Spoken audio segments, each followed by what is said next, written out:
Okay, good morning, everybody. I'm Muriel Bowser. I'm the mayor of Washington, D.C., and we're here today at the Metropolitan Police Department's Joint Operation Command Center. We call it the JOC. I am joined by the council's chairman, Phil Mendelson, our chief of police and host, Chief Pamela Smith, City Administrator Kevin Donahue, Deputy Mayor for Public Safety and Justice, Deputy Mayor Lindsay Appiah, the Director of the Office of Labor Relations and Collective Bargaining, Lindsay Maxwell, and the President of the University of the District of Columbia, Maurice Eddington. So today, Chairman Mendelson and I are proud to stand with this team to announce a new labor agreement between the District of Columbia and the D.C. Fraternal Order of the Police.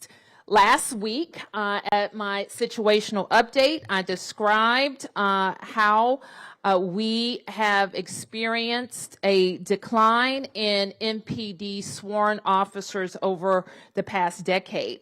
There are a number of causes we talked about briefly, including a retirement bubble of some years ago, changes to our public safety ecosystem and funding changes. And in recent years, there has been steeper competition for hiring police officers. And since I have been mayor in the last 10 years, it has been my priority to ensure that we're hiring the best of the best, that we are retaining the officers that we need to keep DC safe. And we've always believed that getting back to 4,000 officers is our goal. So currently, we have a lot of room to grow our department. This year, we've hired 135 new recruits and welcomed 124 cadets into our pipeline. And we need to add hundreds more police. We're currently at 3,188 sworn officers. These numbers, our recruit numbers, reflect our ongoing commitment to building a strong and well-supported police force and a department that doesn't need to rely so heavily on overtime. And we know that our police, including their willingness to work overtime, are keeping our city safe and driving down crime. But we owe it to them and to all of the communities of Washington, D.C. to ensure that we have the number of people that we need. Having a strong MPD contract reflects our commitment to competitive compensation. So this agreement delivers a 13% pay increase for our officers, sergeants, lieutenants, and above, which will begin October 1st of this year.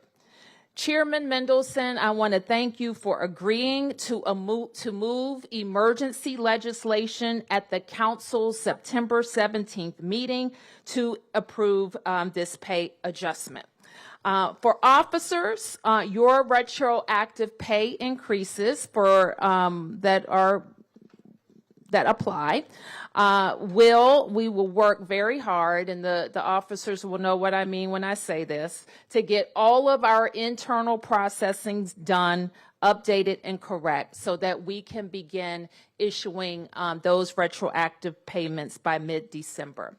These pay increases are part of a larger comprehensive strategy to recruit and retain and reward our officers. We will also be moving to significantly expand our take-home vehicle access program for officers who are DC residents. We currently have 160 take-home cars, and we want to expand that program by 100 cars.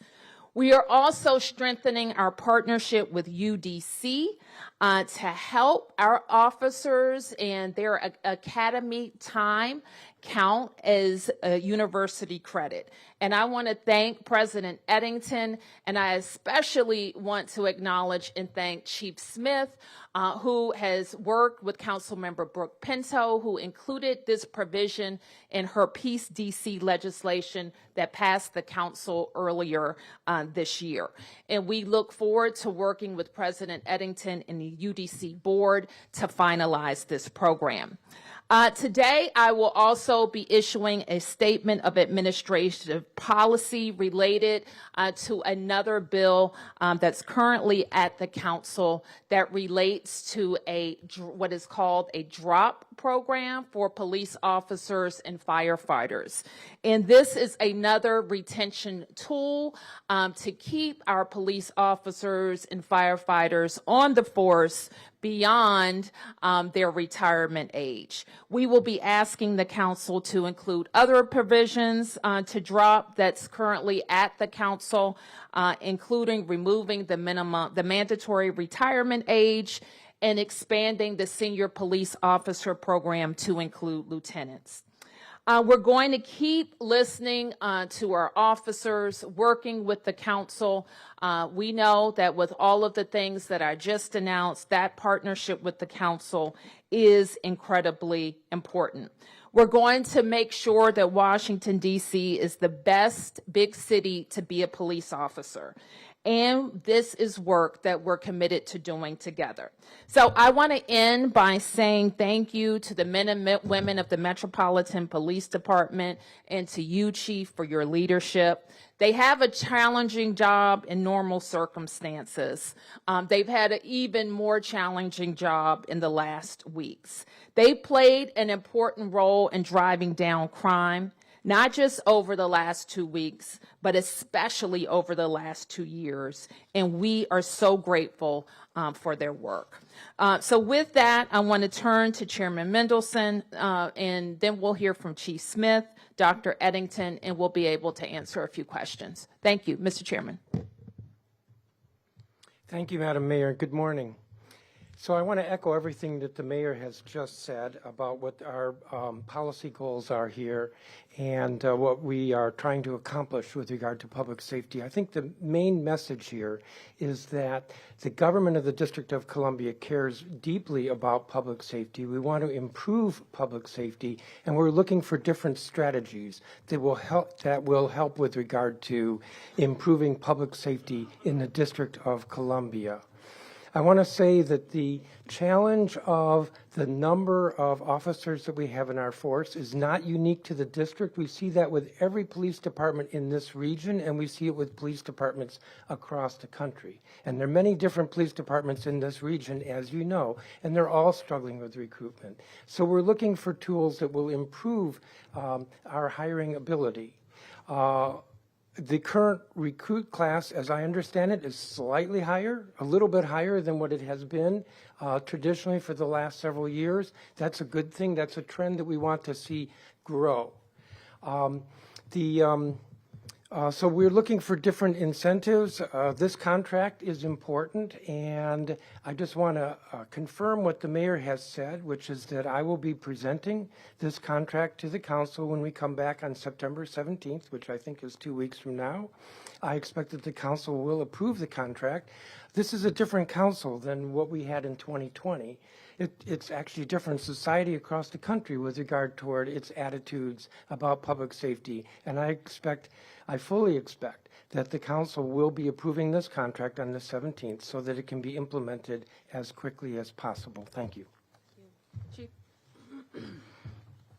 Good morning, everyone, and thank you, Mayor Bowser and Chairman Mendelson. Today's announcement is a welcomed news for the men and women of the Metropolitan Police Department who deserve our greater appreciation for the work they do around the clock with keeping our city safe. Over the last 2 years as Chief of Police, I've said time and time again that I'm always impressed by our members' dedication and service. Every day, no matter what the challenge is, they rise to meet the occasion and they rise to meet the moment. The crime reductions we have seen over the last 2 years speak to their efforts. I'm happy that our members will be receiving a pay increase for the job they do, often risking themselves, protecting others. While this collective bargaining contract agreement is welcome news, we can also help our members by increasing the size of our workforce. We currently have 3,188 sworn members, and we know that we need at least 500 additional officers to meet our current staffing needs. We also know the market is highly competitive. The need to recruit officers is a challenge that agencies across the country are facing, and we continue to take the steps necessary to grow our department. I'd like to thank President Eddington, as we are in discussions with the University of District of Columbia to help support prospective officers, offering a reduced requirement in college credit hours to applicants, but still ensuring that they have the credit hours necessary to become police officers. There is a reason why college credit hours are required. However, we are not eliminating that requirement, but we are offering additional incentives to achieve that. The announcement of the collective bargaining agreement, the college credit incentives, as well as the take-home vehicle program will make our agency one of the most competitive in the region. If you know anyone interested in a career of service with the Metropolitan Police Department, please have them contact us. Visit joinmpd.dc.gov for more information on how to begin the application process. I also want to take a moment just to thank our recruitment team for the work they do to recruit officers from around the country. Our recruiters are hosting events at universities and military installations across the country. And I'd also like to thank our friends at UDC for their partnership. Thank you, Mayor Bowser. Thank you, Chairman Mendelson, for this great announcement today. Thank you, Chief. Dr. Eddington. Thank you. Good morning. I just want to express my high level of enthusiasm and thanks to Chief Smith, Madam Mayor, Chairman Mendelson.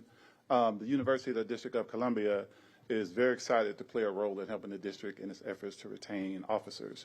And as you heard, we are finalizing our partnership with MPD that will allow officers in the academy to receive what we call credit for prior learning. So some of the training and educational experiences that they receive while they're in the academy can be applied towards the credit hour requirement. And so what this will do is hopefully help the MPD be more attractive in its retention efforts. And so as president, we are very excited to continue to strengthen our role as the district's safety partner. Thank you. Thank you very much. So those are our key recruitment and retention announcements today for MPD, and we look forward to working with the council in the weeks ahead. And we can answer a few questions. Any questions?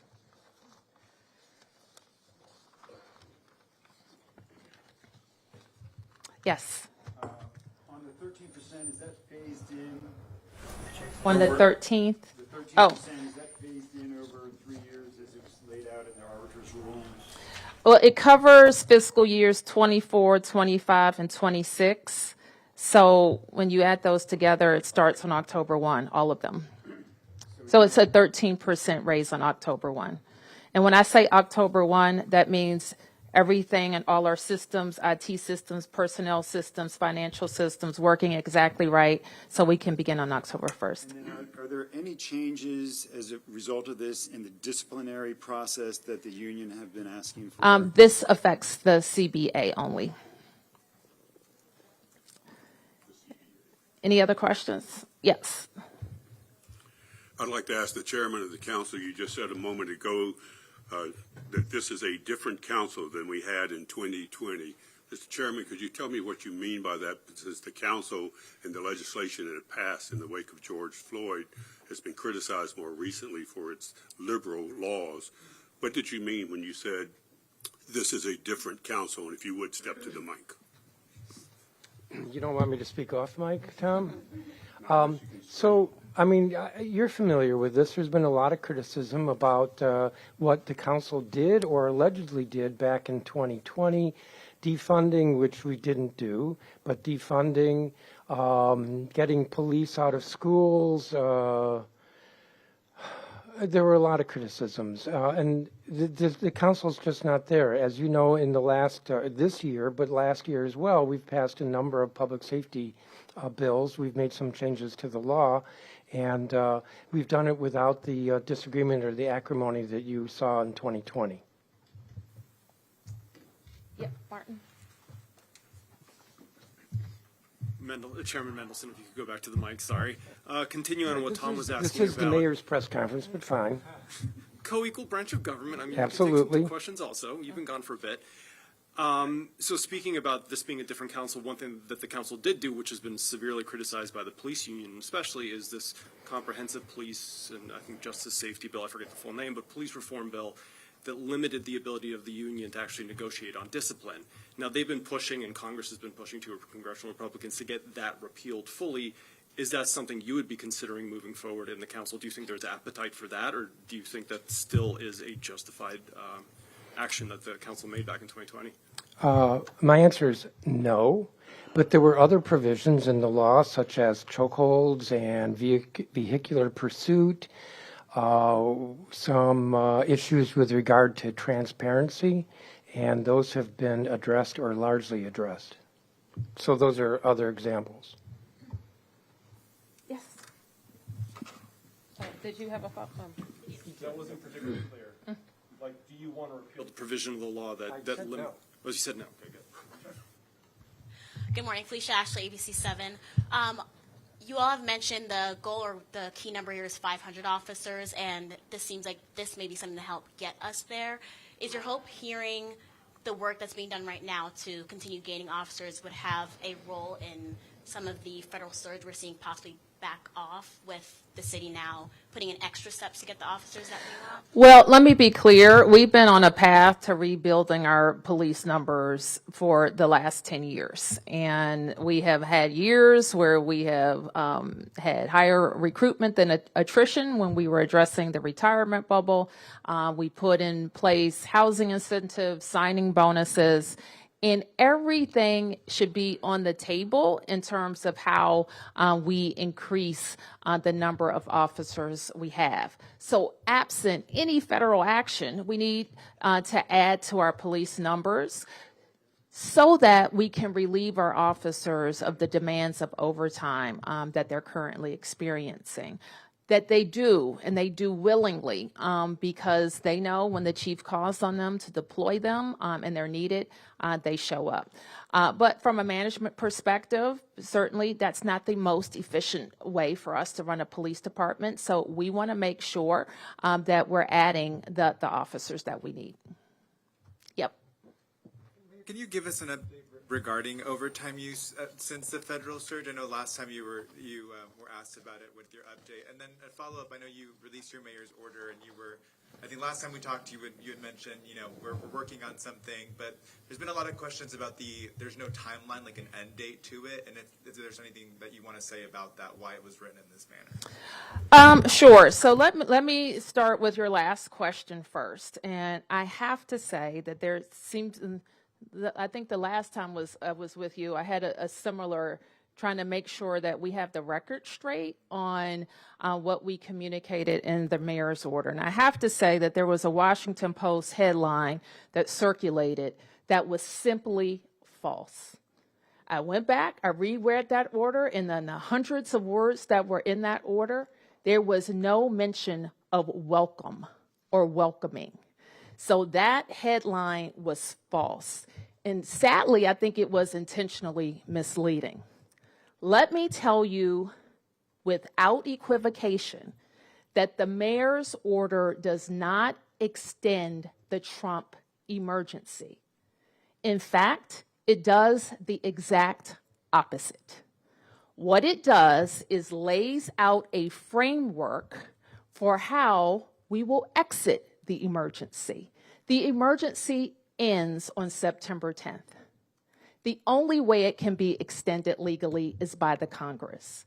So I want the message to be clear to the Congress. We have a framework to request or use federal resources in our city. We don't need a presidential emergency. Yep. Sure. That's pretty strong language. It's accurate. The Washington Post Yep. intentionally had a misleading headline. It was misleading. Can you expand on that? I mean, I've said all I need to say, Mark. If they say that we were issued a statement that was welcoming, that is false. Mayor, you said it was intentional. That's what I caught me. How do you know it was intentional? Well, this is what I know. They changed it, so I think they recognized that it was false. But I'm not sure why you would write it in that way and choose to describe the mayor's order as a signal that it wasn't. What it is, as I explained in my situational update the week before, is a framework that we will use inside government to deal during the emergency and after the emergency. And that's the fact. You ask about the timeline. Some of my mayor's orders have end dates, and others are rescinded by a follow-up order. And that's how this one will be dealt with. Yes. Yes. There are obviously things in our current situation that the 30 days does not apply to. Like the federal presence here is under that March task force order. The National Guard is its own thing. But what would change with the end of an emergency that isn't renewed is that order put out by the Attorney General, the revised order, I guess, which had 4 directives, 2 of which, at least 2, involved immigration enforcement, directing the MPD to do certain things in advancement of federal immigration enforcement. Do you see, if the emergency is not renewed on September 10th, do you see a specific concrete change in MPD's approach to immigration enforcement or partnership with the feds when that directive expires?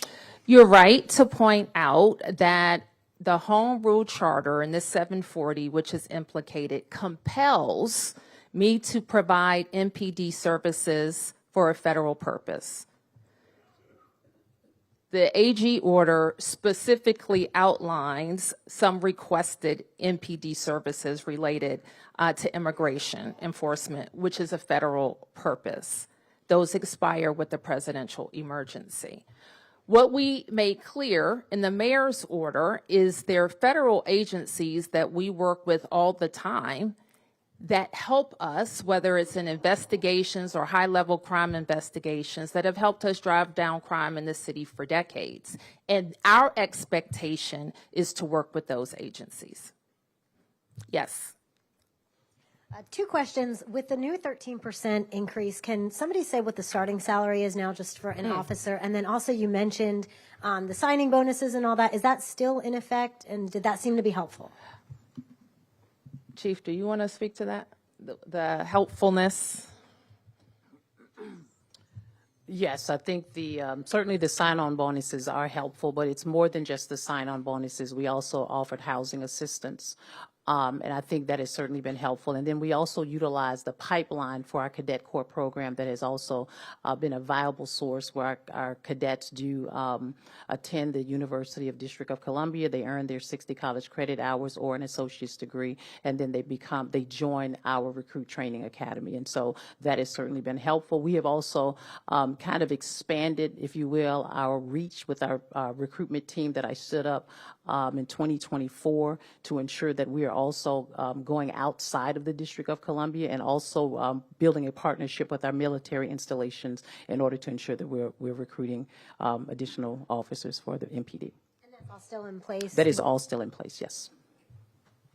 And we will continue with the chief and her recruitment staff to refine it, change it, update it, increase it, improve it.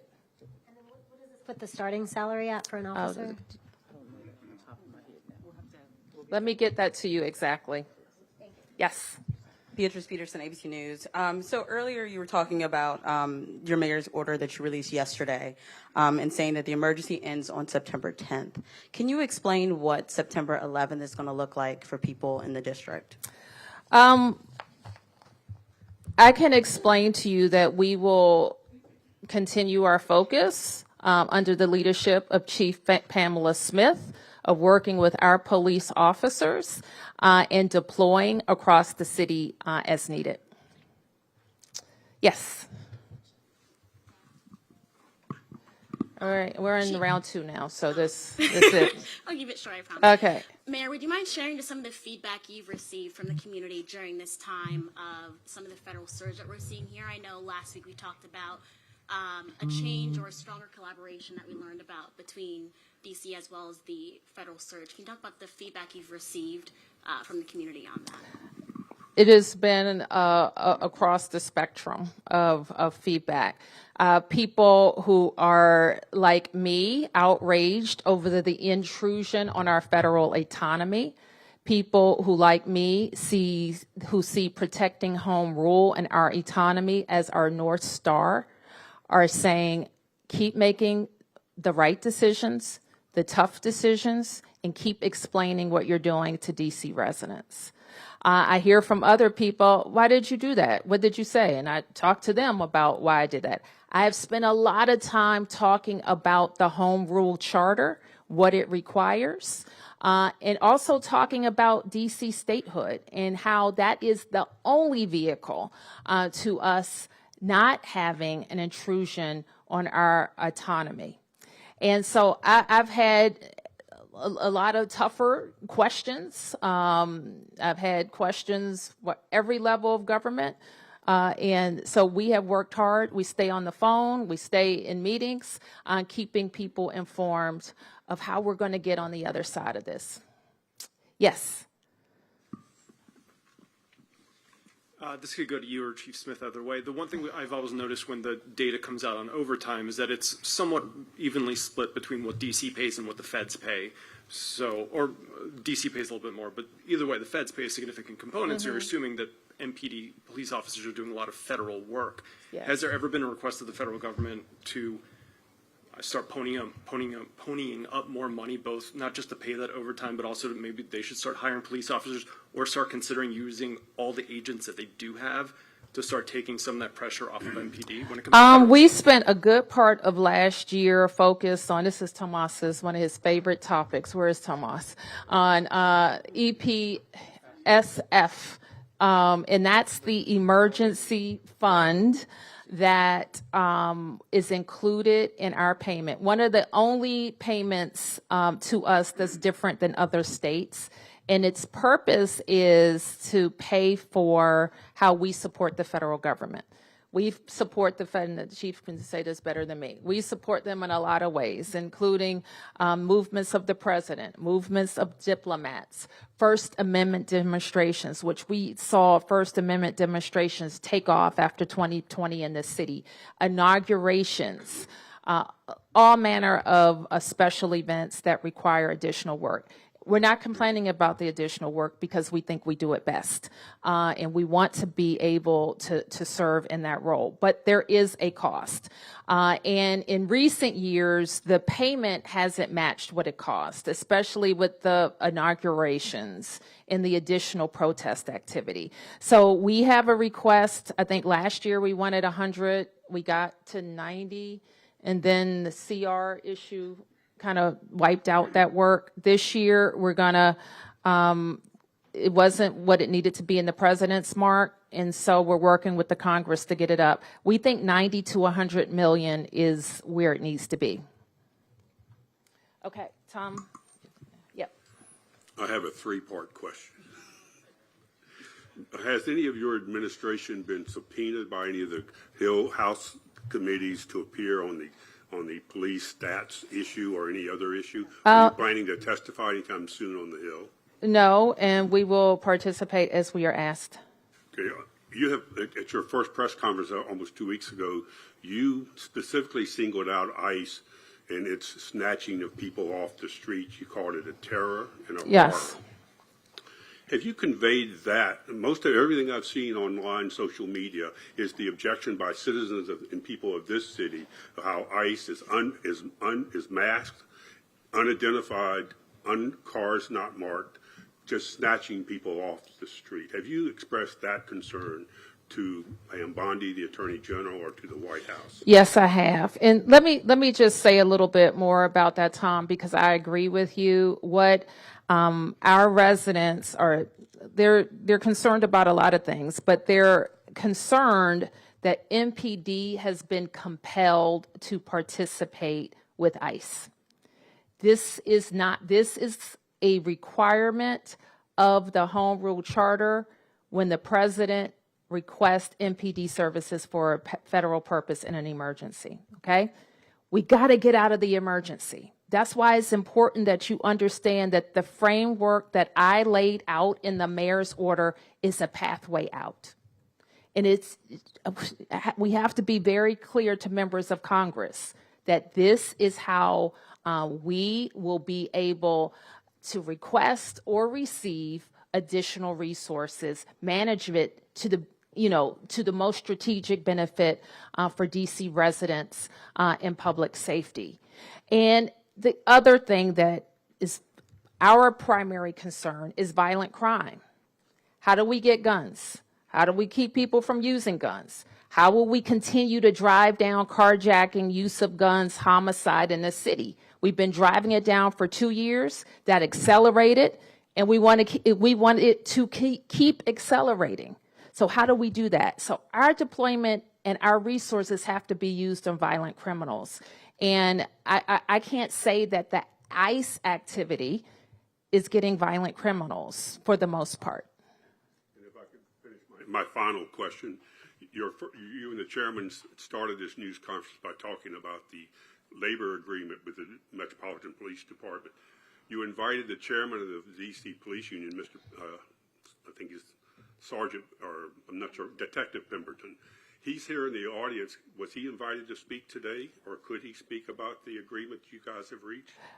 He is always, I know, speaking to you and speaking to us and speaking to the chief, and we're going to keep talking. Listen, we're not going to agree on everything, and I can't speak for everybody. We're not going to agree on everything, but we agree on this. It's time for our officers to get their pay raise. So he's not speaking today. You see the invited speakers. Okay? Don't be difficult or rude. That's true. I think you had the, okay. So it's a 13% raise for 25, 26, retroactive to 24. Is there an estimate on the total outlay, what that's Oh, to Lindsay, cost? do you have that number? Oh, no, the total, do you know the total?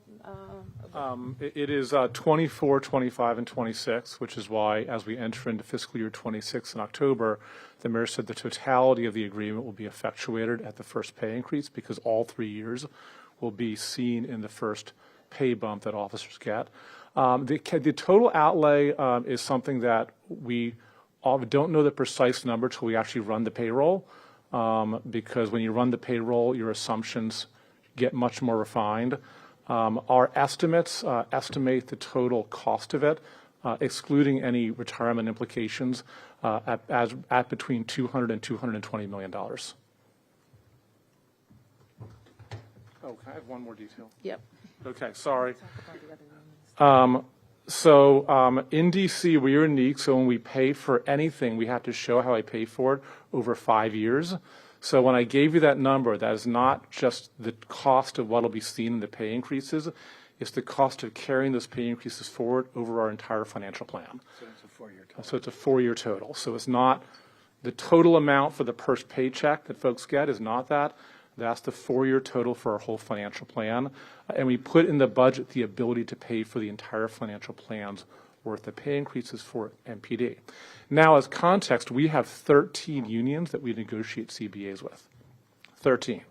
Our two most expensive are police and teachers. We also have major unions that are with some of our just outstanding civil servants that are also waiting for negotiations and compensation.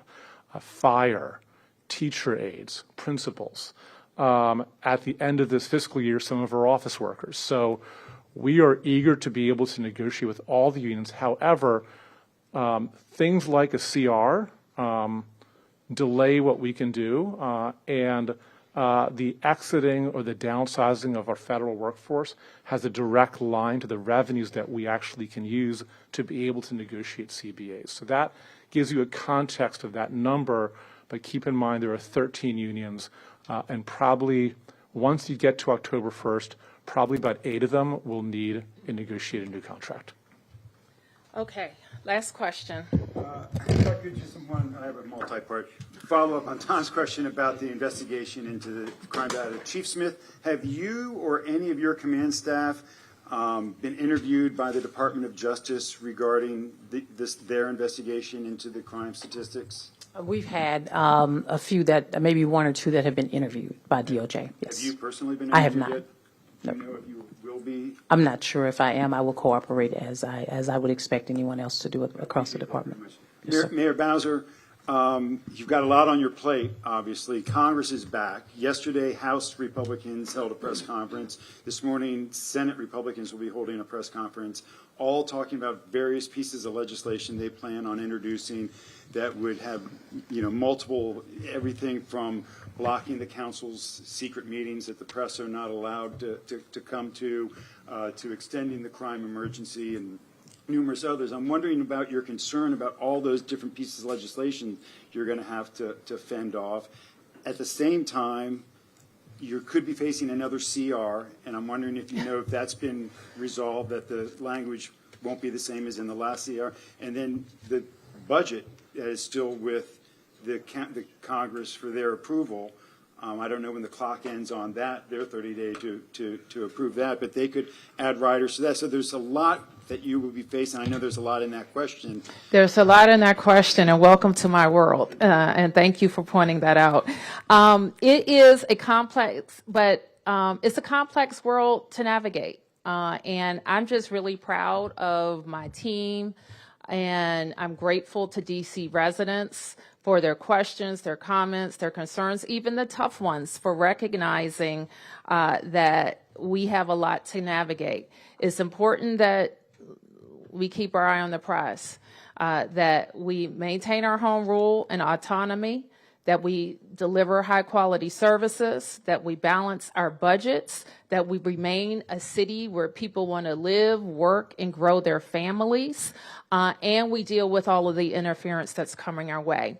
What should remain clear to our residents and become clear to those who are watching us around the nation is that we're different. Sometimes that's good. There's only one DC, but we're different because we don't have senators, we don't have members of Congress voting for us or protecting us, and we're not truly autonomous. And I share it with somebody that people don't know that always about us because we move around the world in a big way. We have a big footprint. We get a lot of important things done. And so people don't realize our vulnerability because we have excelled despite it. And it is a reminder to everyone that to make our democracy more perfect, the citizens of Washington, D.C. have to be fully represented. Thank you, everybody.